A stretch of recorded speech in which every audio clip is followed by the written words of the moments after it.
നിങ്ങളുടെ favourite shows ഇനി ഒരിക്കലും മിസ്സാവില്ല. ഇപ്പോൾ C5-ലൂടെ കാണും നിങ്ങളുടെ ഫേവറേറ്റ് ഷോ തികച്ചും സൗജന്യമായി.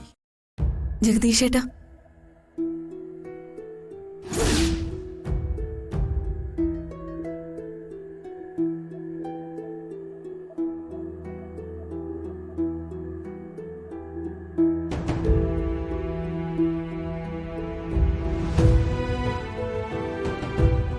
ടെൻഷനിലാണോ? അല്ലടി, ഞാൻ വലിയ ഹാപ്പിയില്ല. I am very very happy. എന്താ മതിയോ? എന്റെ അമ്മ അകത്ത് ICU കിടപ്പില്ല. അപ്പൊ അവളുടെ ഒരു ചോദ്യം, ടെൻഷനാണോ? നിനക്കവര് ആജന്മ ശത്രുവായിരിക്കും, പക്ഷേ എനിക്ക് അവരെന്റെ കാണപ്പെട്ട ദൈവമാണ്. കാണപ്പെട്ട ദൈവം. ചെമ്പകമംഗലത്തെ അമ്മ എനിക്കും കാണപ്പെട്ട ദൈവോ?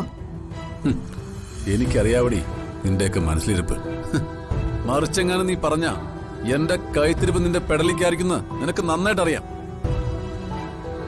അത് പേടിച്ചില്ലടി നീ പറഞ്ഞത് എന്റെ അമ്മ കാണപ്പെട്ട ദൈവമാന്ന്. അയ്യോ, അങ്ങനെയല്ല. മിണ്ടരുത് നീ. എന്റെ മുന്നിലെ അഭ്യാസമോ തരികിട ഇറക്കിയ നീ വിവരം അറിയും. ജഗദീഷേട്ടാ, ഭാര്യയെ അടക്കി ഭരിക്കുന്ന ഭർത്താവൊന്നും അല്ല ഞാൻ. പക്ഷേ ഭാര്യ നേരും നെറിവുള്ളവളായിരിക്കണം. ഞാൻ എന്ത് നെറുകേട് കാണിച്ചു ജഗദീഷേട്ടാ?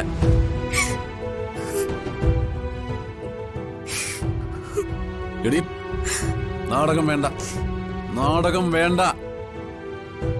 പ്രത്യേകിച്ചും മാട്ട നാടകം ഒട്ടും വേണ്ട.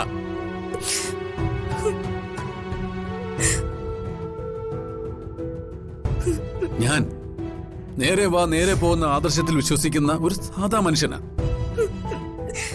അമ്മ കഴിഞ്ഞാൽ ഞാൻ ഏറ്റവും കൂടുതൽ സ്നേഹിക്കണമെന്ന് ആഗ്രഹിക്കുന്ന എന്റെ ഭാര്യയും അങ്ങനെ തന്നെ ആയിരിക്കണമെന്ന് എനിക്ക് നിർബന്ധമുണ്ട്.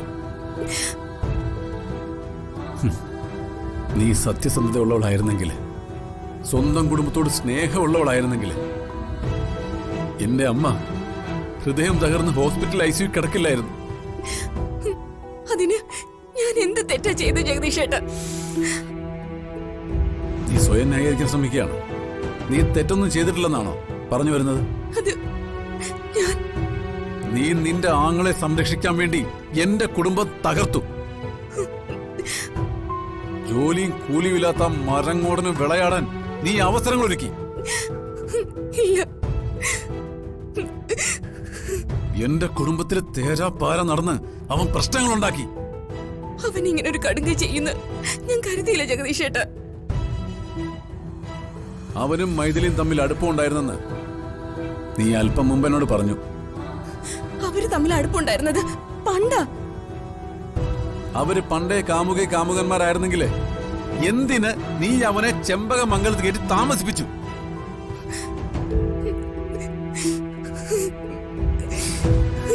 എന്തിന് നീ അവർ തമ്മിലുള്ള ബന്ധം എന്നിന്ന് മറച്ചു വെച്ചു? ഡൗൺലോഡ് ചെയ്യൂ C5 ആപ്പ്. കാണൂ എല്ലാ എപ്പിസോഡുകളും സൗജന്യമായി.